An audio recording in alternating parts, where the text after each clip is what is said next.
A boost for Merseyside as Jaguar Land Rover reveals plans to invest £500 million in its production of all-electric cars. Another day of gains on the global markets, buoyed by fresh stimulus measures in China. Plus, are the UK's biggest companies making progress on gender equality? I'll be joined by Mariella Frostrop, co-founder of the Women in Work Summit.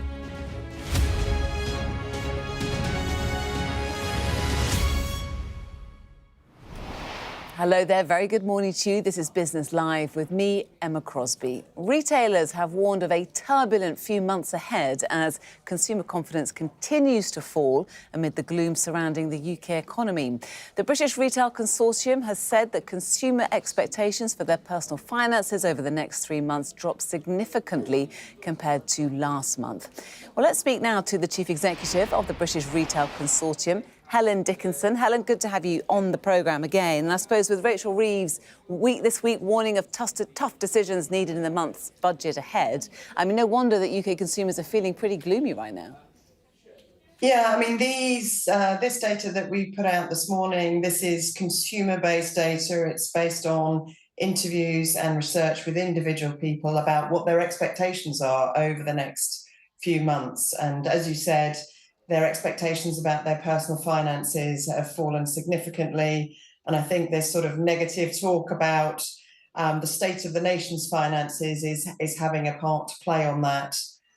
We are, though, seeing that retail expectations of spending on retail hasn't fallen quite so significantly. People are perhaps looking to save a little bit less rather than cut down their spending. So that will be hopeful news in the lead up to Christmas, which is obviously a really important time of year for many retail businesses. So people are maybe cutting down on saving and still spending. I'm sure that's good news for the retailers. But do you think the government are talking down the economy too much? They have been accused of that of late.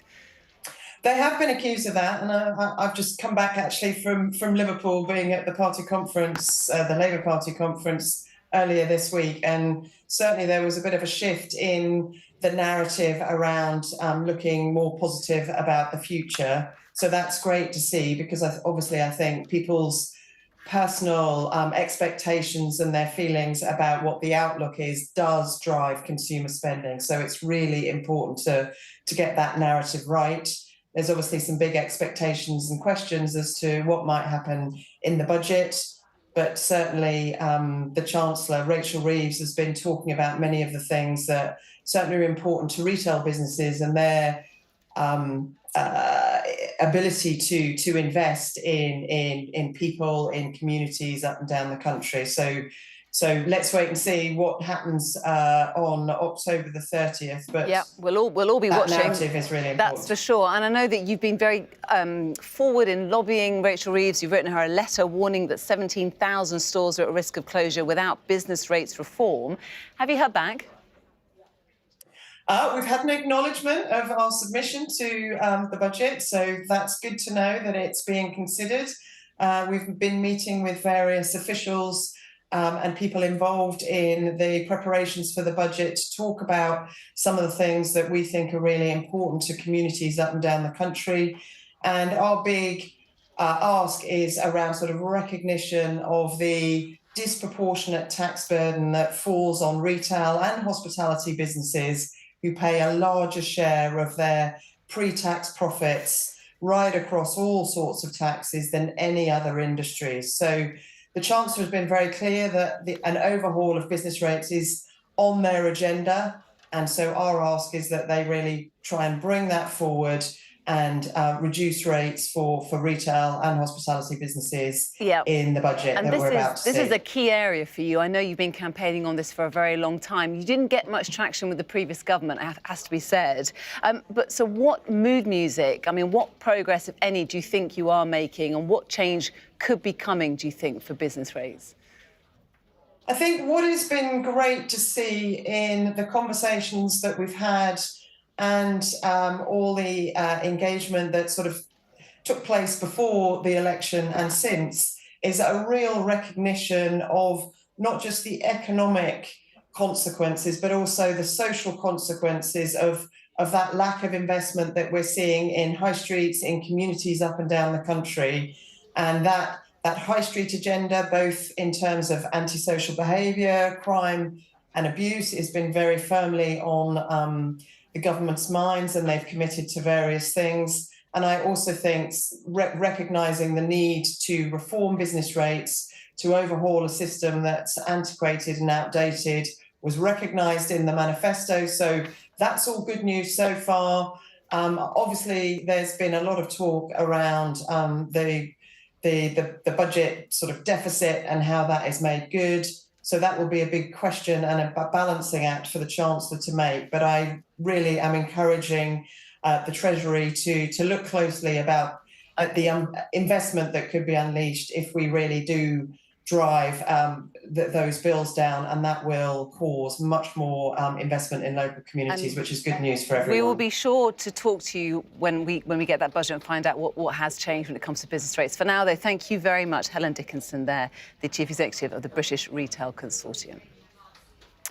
Let's have a look at some other business stories for you now. China is considering injecting more than £100 billion of capital into its biggest state banks. The move signals renewed efforts to reach China's 5% GDP growth target and slow its deflationary spiral. The announcement comes after last week's surprise monetary stimulus, which has boosted markets around the world. More on markets in just a few minutes' time. In the meantime, OpenAI, the Microsoft-backed company behind ChatGPT, is to restructure to a for-profit benefit corporation. The AI developer is currently a non-profit, but would now see the chief executive, Sam Altman, take a stake for the very first time. The move comes as three of the startup's top technical leaders quit yesterday. And continuing with our tech front, Meta shares rose yesterday following the announcement of a new headset and added AI features to their Ray-Ban sunglasses products, as well as unveiling the Meta Quest 3S. Mark Zuckerberg showed off a new live translation feature and a new pair of augmented reality glasses. Ray-Ban AI features have been live in the US for some time, though. They've been delayed here in the UK due to regulatory hurdles. And Elon Musk has hit back after being snubbed by the government over its International Investment Summit that's being held next month. The Tesla boss hasn't been invited after claiming during the recent rioting that civil war in the UK was inevitable.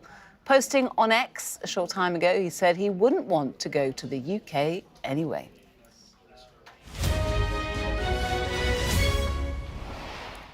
Let's check in on the markets around the world for you now. US markets ending slightly subdued last night despite an AI chip stock rally on Wall Street. In Asia, though, that news of additional Chinese fiscal stimulus has put a rocket under the Hang Seng and the Shanghai indexes, with almost all the Asian markets to the upside. That's how they went into the close a couple of hours ago. The Hang Seng up well over 4%. Now, that momentum has reached Europe. Markets on the continent currently trading up, a sea of blue. On the continent there, we have got some of the big luxury goods makers doing very well. Also, Commerzbank enjoying gains again this morning following a positive trading statement. Let's have a quick look at how the London markets are faring. The FTSE 100 also bouncing off that Chinese fiscal stimulus news. Trading, well, it's not as high as the European markets, is it? It's up just nearly 0.2%. Miners, though, leading the pack again. They've had a strong week this week, and those gains continue to march forward. Look at Antofagasta up over 5.5% at this hour. The insurance company Prudential, though, continues to take the top spot on the London index to the upside, up 6% now. Quick look at the foreign exchange market. The pound nearing 2.5-year highs against the dollar at this hour, up nearly 0.4%. £1 buying you $1.34. On to commodities, there's been some downward pressure on the oil price following expectations that Libya will start to export again. Currently, a barrel of Brent crude will cost you $72.25. More analysis for you now. Rachel Winter, partner at Killick & Co, joins us. Rachel, good to have you on the programme. And so luxury shares doing very well on the back of those new fiscal stimulus measures coming in from China. What do you make of it? Yeah, big moves this morning. So China is really important for luxury goods demand. Some reports will even say that China and Hong Kong account for about 30% of global luxury goods demand. So the slowdown in China over the last couple of years has been really negative for some of these big luxury companies. And this announcement last night that there is going to be more fiscal stimulus for China, and the fact that that stimulus will be aimed at boosting consumption, that's gone down really well with some of these luxury goods shares. And we have seen some big moves this morning. So Burberry was up more than 5% this morning, as was LVMH, which is a French company, which is the world's largest luxury goods company. The big question is, will it stick, though? Of course, a huge fiscal package, but there's deep structural issues, isn't there, in China? Will this fix it, do you think? And then will the likes of other luxury goods makers benefit? Difficult to say at the moment. I mean, yes, these shares are up today, but they are still down from their record highs. And Burberry, for example, is down more than 65% over the last 12 months. So, as you say, there are some wider structural issues that probably can't fully be fixed by some more fiscal stimulus in China. I know you're looking at the oil price today. It's been a mixed bag of late, hasn't it? We'd be very concerned about the price of oil because of what's happening in the Middle East. What else have you got your eye on? Yeah, so it has been quite volatile. And actually, overnight, the price of oil has come down. It did briefly go below $70 per barrel because of Saudi Arabia saying it is going to increase its production. I think it is quite interesting and quite unusual to see a fall in the oil price while we have got such conflict in the Middle East. And I think it just really makes the point that OPEC has much less control over the oil market than it has in the past. Because if we go back to the 1970s, OPEC was responsible for maybe half of global oil production, and now that's around about 1/3. So they really don't have the control that they used to have. So therefore, it's not surprising that Saudi Arabia and possibly other OPEC countries are now focusing on increasing their own production and their market share, as opposed to trying to control the price and to keep that price high. Rachel, what are you looking at then in terms of the risk factor with the price of oil? I mean, if there is a ground invasion into Lebanon, what's going to happen to oil, would you say? Well, normally you would expect it to rise, but actually the US and other countries now account for a big proportion of global oil production. So I think the rise that we might see if there is an escalation in the conflict will not be as large as what we might have seen in the past. OK, let's have a look at Diageo. Shares up really well today. What's going on? Yes, quite a reassuring trading update here from Diageo. It's been a difficult couple of years for this company. It's one of the biggest drinks companies in the world. If we go back to 2021, the shares were over £40. Today, they're around about £26. So they really have had a significant fall. And that's because the cost of living crisis means that people haven't been going to pubs and restaurants so much. So people have been really concerned about the company. But in a trading update this morning, the company reiterated some guidance that it gave to the market back in July. So that seems to have really reassured the market, despite being a very brief trading update. And the shares were up about 5% this morning. We'll leave it there. Rachel, thank you so much. Rachel Winter, partner at Killick & Co, with her market analysis. Now, according to a United Nations report that was published last week, the failure of governments to invest in women and gender equality is costing $10 trillion a year. Here, though, in the UK, progress is being made in the world of business, it seems. A new report commissioned by Women in Work celebrates the action taken by the UK's 400 largest companies.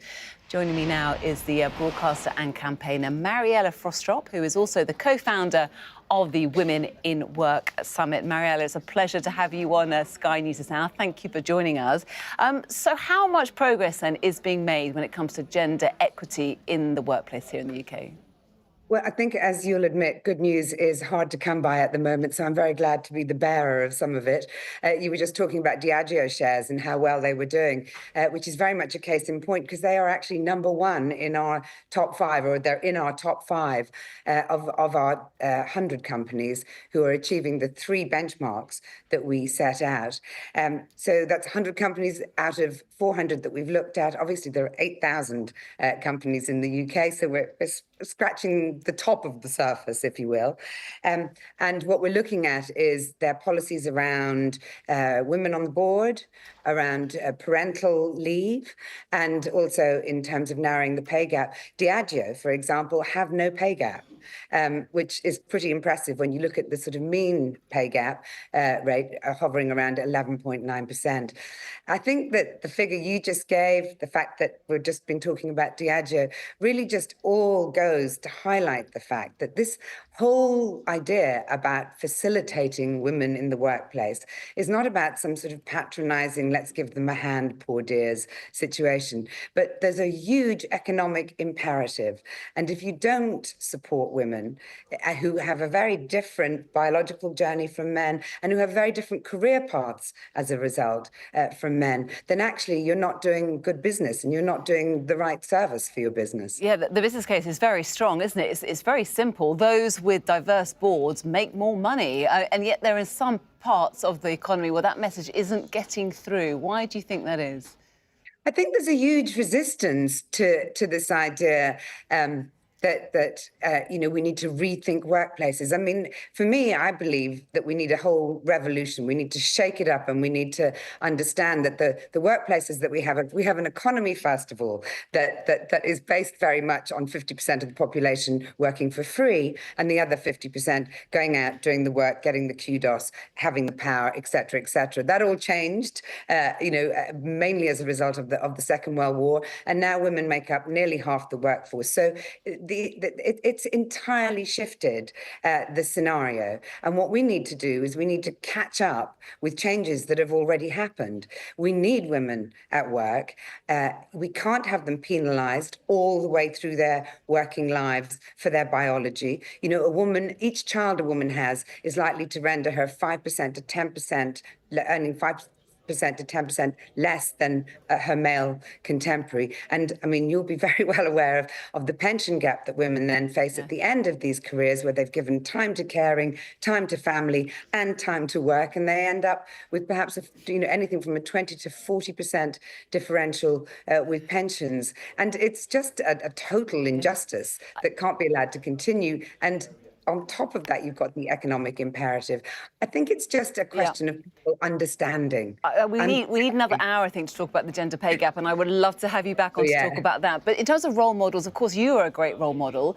Rachel Reeves, first female chancellor, a great role model, perhaps. I mean, do you think that's the case? Do you think it's important to get more visibility for women at the top? I think it's absolutely really important. I'm trying to find, because there was just such a brilliant, I had it written somewhere, such a brilliant Rachel Reeves quote from the Labour conference this week, which I thought was really, really, powerful in terms. It said, she said, we're writing the work of all women back into our economic story. And that's exactly what we're trying to do. And obviously, role models are really important. I've just spoken to Sue Fox, who runs Estee Lauder in the UK and Ireland, and is just such an incredible inspiration. She talked about the policies at Estee Lauder, and this company that's doing brilliantly. So the idea that if you start facilitating women, that your company is going to suffer as a result is clearly proven to be a misnomer. And I think it's just high time that women's work, both unpaid and paid, is recognised and elevated, and we take advantage of the fact that women in the workforce makes a huge difference for everybody, and that's what we're setting out to achieve. Well said. Mariella, thank you so much for joining us. Mariella Frostrock there from Women in Work Summit.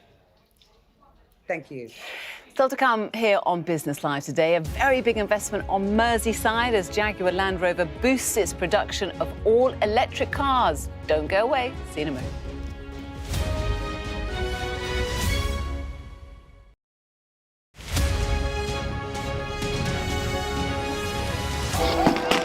They have breached the road. There is a lot of gas being fired all around us. शांति से इनको समझाओ वरना ये हम लोग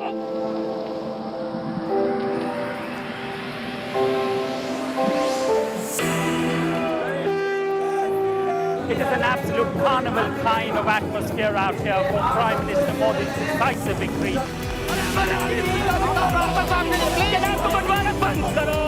These students are defying the prohibitory orders, and now they're going to be arrested. We aim to be the best and most trusted place for news. The roads have been inundated. The only way out is to get people by boat. What is feared that over 200 people might have died because of these landslides. This on any given day would have been bustling with people, but today it's absolutely deserted. This is one of the most sensitive areas of northeast Delhi where there's been clashes. I'm Neville Lazarus, and I'm Sky's reporter based in Delhi. I saw police being forceful, pushing young men and women to the ground as they made almost 100 arrests. Will the cold affect your voters? Well, we have a lot of tremendous support. Free wherever you get your news. The people here know that worse storms may well be on their way. I'm Martha Kellner, and I'm Sky's US correspondent based here in Los Angeles.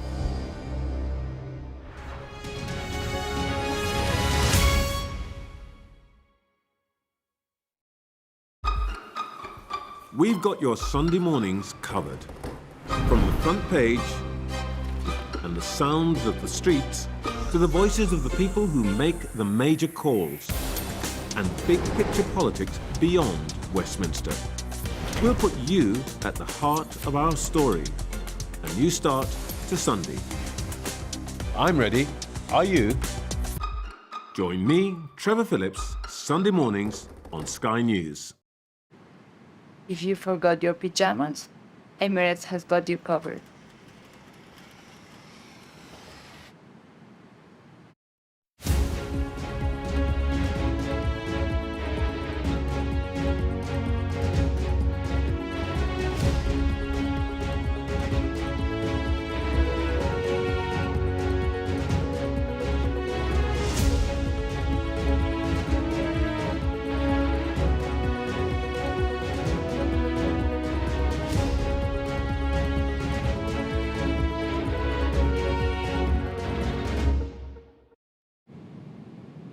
Fly Emirates, fly better.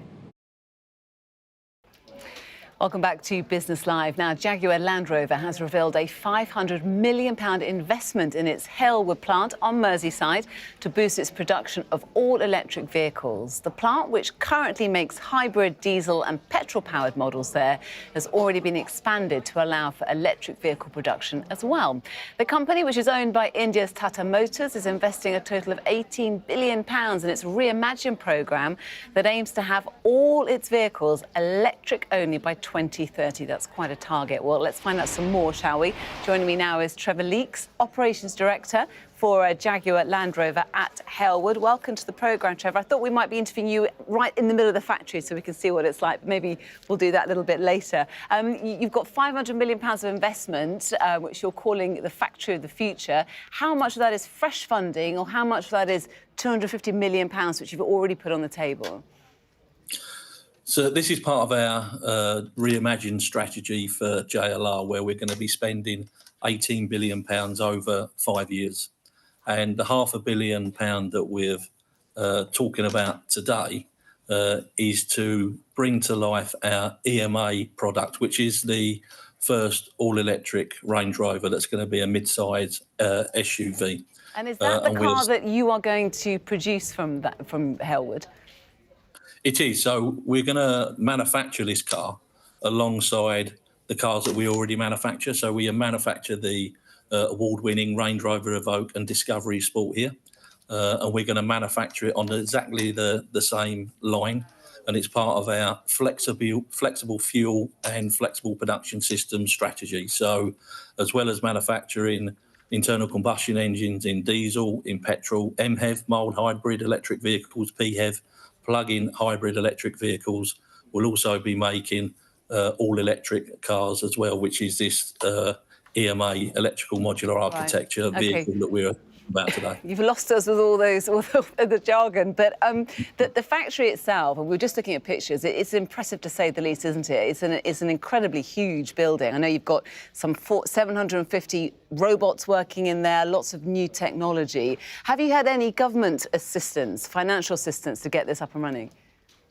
No, we haven't. This is part of our £18 billion that we're investing ourselves over the next 5 years. And it is a big site. It's 350 acres, 4,000 people. And we've had to transform the factory quite somewhat. So we've had to put a 32,000 metre squared extension to build our EMA bodies. We've had to transform 1.4 kilometres of ovens in our paint shop, and we've had to upskill our workforce as well at the same time to build these new products. We talked about this target that you've got, incredible target, that you want all electric-only vehicles by the year 2030. You're only talking about 6 years away. I mean, or you obviously think that you can do it, but do you think that consumers are going to be there to buy these electric vehicles? Because currently in the UK, only 3.5% of cars on the road are electric vehicles. There's a long way to go, isn't there? There is a long way to go, but that's why we've come up with a flexible fuel strategy. Alongside a flexible production system strategy, so that the internal combustion engines and the plug-in hybrid electric vehicles and the electric vehicles can be made down the same line, like we're doing here at Howard. So we can play tunes with the volumes and the propulsion systems that people want, so that our client base, our customers, get exactly the car that they want in the fuel system that they want and when they need it as well. Are the government doing enough to support you? Well, it has to be said that, we can always do more, and we're hoping that the new government does do more, especially around the charging infrastructure, the charging infrastructure on motorways, fast charging, as well as some incentives so that people, when they want to walk into an EV, the incentives are there for them to do so. Give me an example of what kind of incentive you're looking for. So more resource and horsepower behind a better charging infrastructure and quicker, so that on the motorways you can do more fast charging, as well as around the rest of the country. And then there has been strategies where there's been incentives, where there's government incentives for them to exchange their current vehicle into a BEV, a battery electric vehicle. Okay. And those sort of incentives would be welcome. We need to leave it there very quickly. What car do you drive? I drive a Range Rover, of course, and I drive one of our products that we manufacture here. OK, we'll leave it there. Thanks so much, Trevor, for joining us. Trevor Leeks there from Jaguar Land Rover. That is it from me. I'll be back tomorrow at 11:30. Coming up next, though, more from Sky News. Matt Barbette has got your lunchtime news as we bring you the very latest from the Middle East. I'll see you tomorrow. Bye for now.